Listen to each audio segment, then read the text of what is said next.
Hello class, and welcome to part 1 of an introduction to Microsoft Project. Just as a reminder, Microsoft Project 2013 is available as a free download for a 60-day trial period from Microsoft. You will need to download this program for an upcoming written assignment. For this particular example, we're going to look at some of the initial steps that it takes to build a house. As you all are aware, there are a lot of steps that go into building a house, and if any of those steps get out of track, then your whole project can suffer. One of the first things that I want to do is to look at putting in all of my resources that will be associated with some of the initial tasks. This will allow me to assign resources faster when I put in my task later. In order to accomplish this, let's first go to the Resource tab and click on Assign Resources.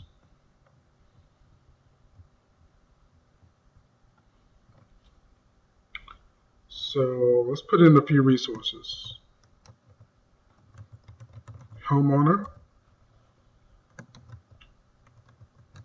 mortgage lender, general contractor,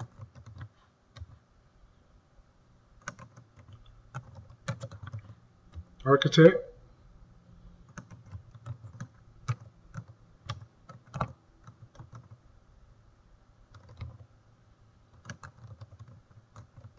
site excavation,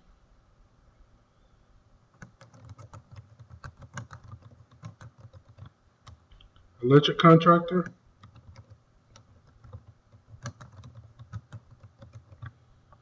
and plumbing contractor.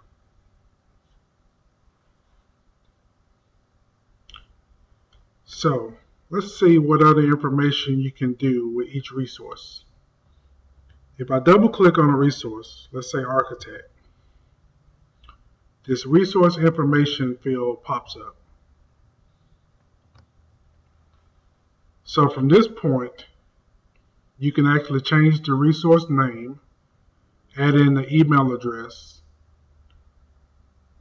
or you can choose to put them in some type of group for later. You also have the ability to change the type of resource. Work is generally assigned to any kind of person, but you could have a resource that could be raw materials, or it could be general costs that you want to keep track of.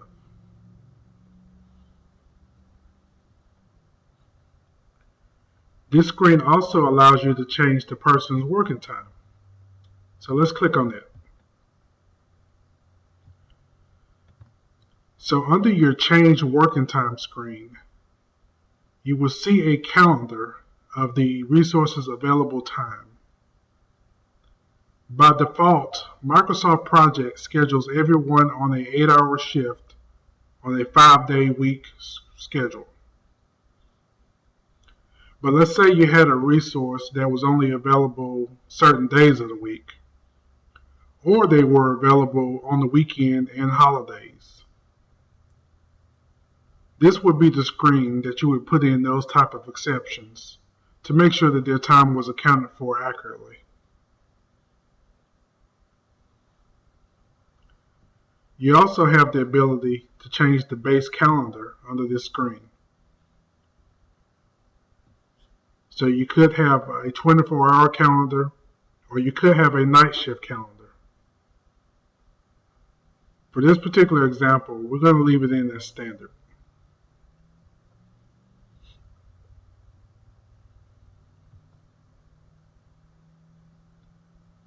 Back under the Resource Information tab, you'll also see a section for cost.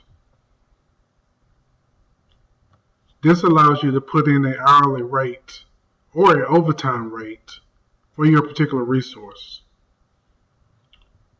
So let's put in a rate for the architect.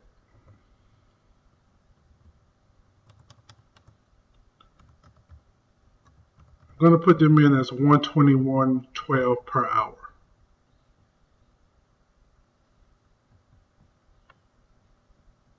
And click OK.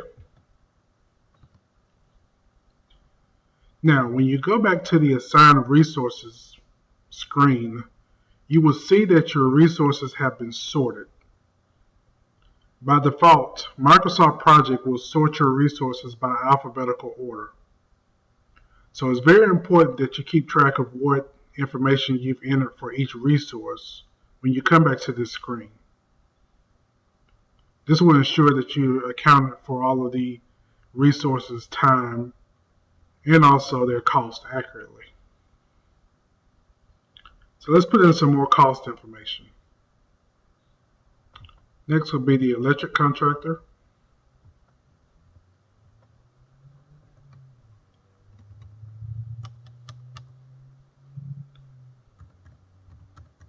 I'm going to put them in as $25.25 per hour.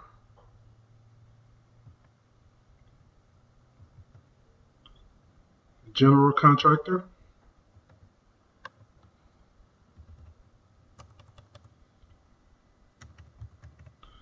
$55.55 per hour.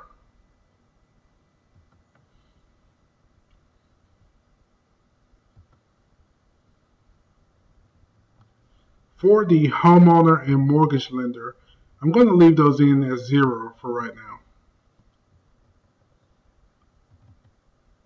Plumbing contractor.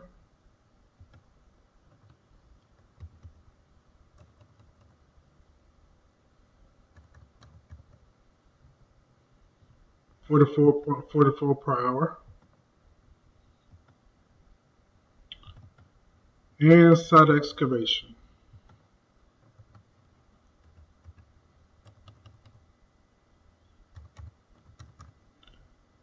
$87.87 per hour. Okay. Now we have all of our resources entered and also cost information associated with some of the resources. So let's close this screen.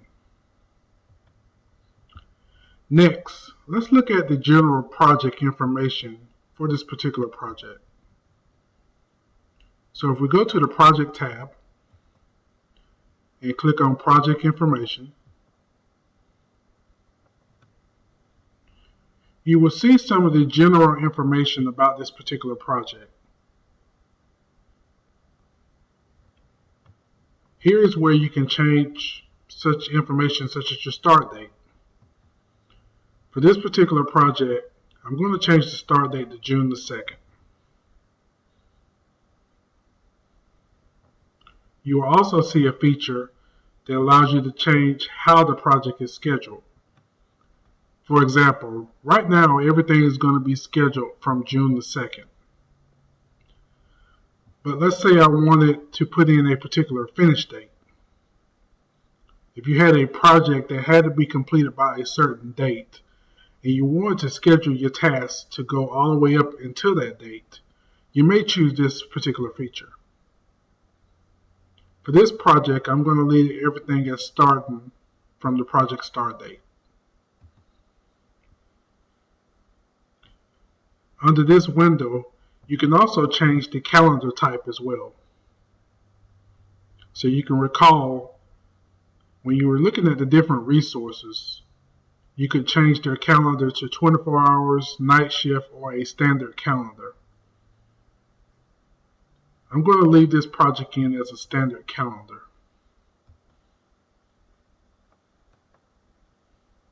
Let's click OK. So if you look at the timeline here, you can see that it's entered in my new start date as June the 2nd. So any task that I enter is going to start from that particular date. So let's start by entering in a few tasks. To get started, I'm going to give this Gantt chart a particular title. I'm going to call it General Residential Build.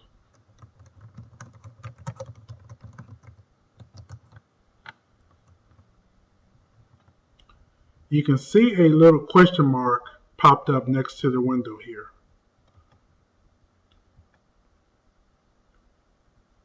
So if I change it to auto schedule, now you can see my project start date.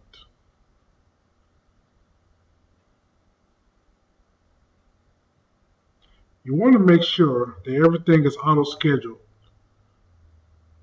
This will allow Microsoft Project to schedule each task from that particular start date.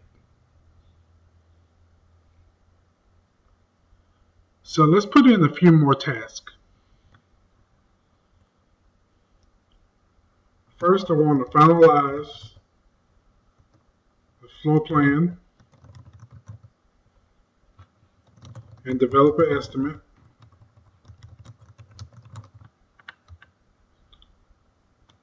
I want to sign the contract.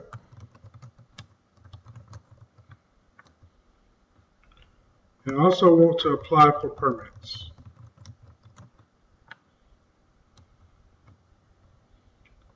So, as you can see, everything is still showing up as manual. So let's go in and change everything to auto schedule.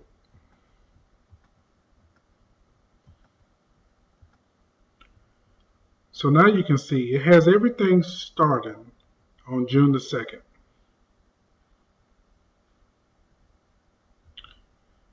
Now, this first task is actually the title of my Gantt chart. So I want the next 3 tasks to be linked to this title. In order to do this, I want to highlight these 3 tasks.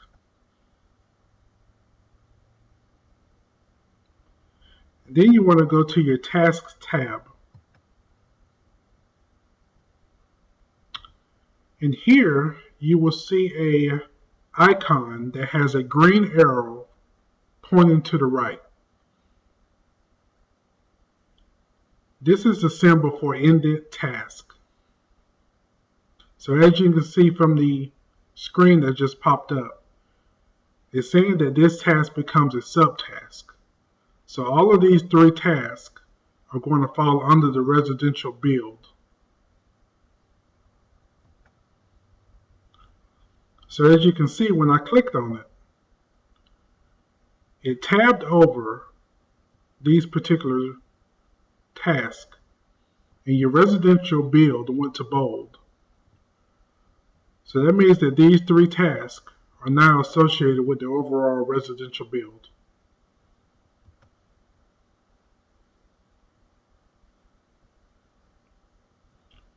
The next column has predecessors. Predecessor is what task needs to be completed before another task can start.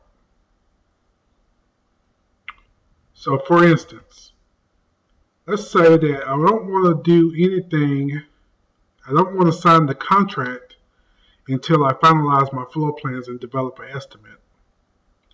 So my predecessor to signing the contract would be number 2. So you can see what happens. When I put in the predecessor at number 2, it scheduled everything after that particular task.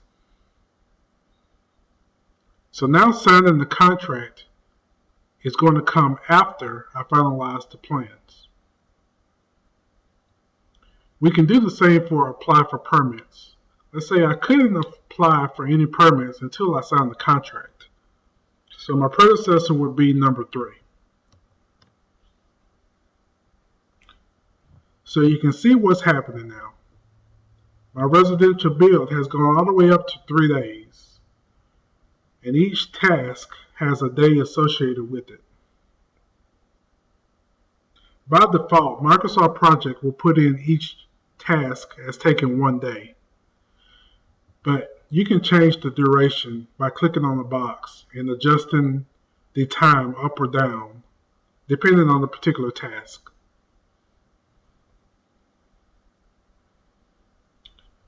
Now, let's look and put in some resources associated with each task.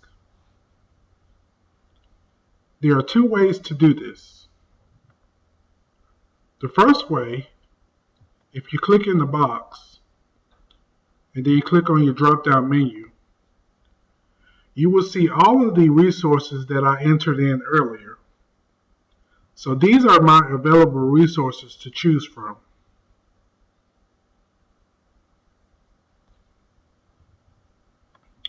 The other way is to also click in the box, but I want to go to my resource tab and click on Assign Resources. This way can be particularly helpful if you don't want to assign 100% of a person's time to a particular task. For instance, for finalizing the floor plans, I'm going to say that the architect is only going to spend 50% of their time. So my units would be 50%.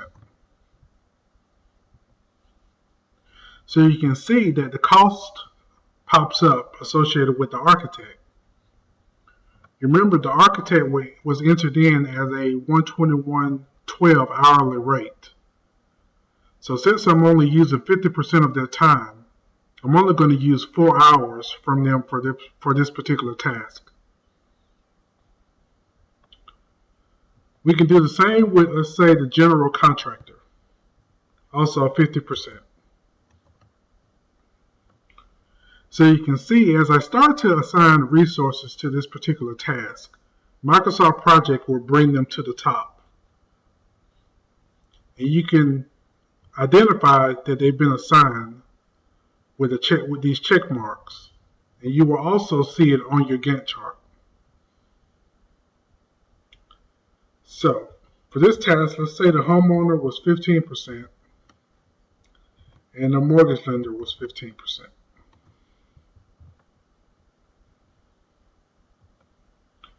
So now on the Gantt chart, you can see that it's identifying that the architect spent 50% of their time and the general contractor spent 50% of their time on this particular task, with the homeowner and mortgage lender both spending 15%. Now, the other way to assign resources that I mentioned earlier, if you use the drop-down menu, so let's say for the signed contract, I'm going to use the same resources: the architect, general contractor, homeowner, and mortgage lender. So now you can see those particular resources have been added in for this task. By default, by using this method, Microsoft Project will put in each resource at a 100% rate. So if you don't see anything next to that resource, that means that we're saying that 100% of their time is associated with this task.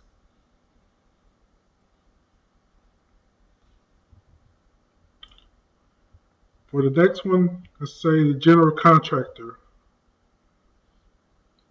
is going to be involved with that one.